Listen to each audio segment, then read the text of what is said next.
તો મોરબી બ્રિજ દુર્ઘટના જે ભૂતકાળમાં બની હતી તેમાં જયસુખ પટેલની મુશ્કેલી વધી છે। જયસુખ પટેલે પાસપોર્ટ પરત લેવા જે અરજી કરી હતી તે રદ કરવામાં આવી। મોરબી સેશન્સ કોર્ટે જયસુખ પટેલની અરજી રદ કરી છે। ગુનાની ગંભીરતાને જોતા અરજી મંજૂર ન કરી શકાય। કોર્ટે શું નોંધ્યું દિવ્યા અને આ અરજી રદ કરી?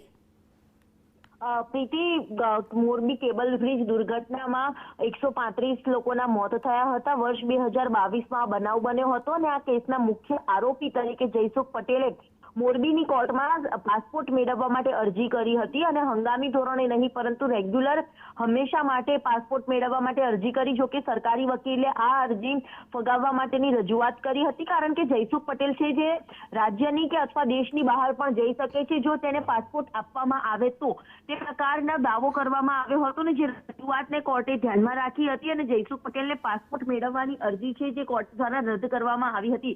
એટલે કે હવે જયસુખ પટેલ છે તે પાસપોર્ટ મેળવી નહીં શકે, તેને ગુજરાતમાં જ રહેવું પડશે અને કોર્ટે જે શરતોને આધારે જામીન મંજૂર કર્યા હતા તે શરતોનું પાલન પણ કરવું પડશે। જી આભાર દિવ્યા તમામ વિગતો માટે।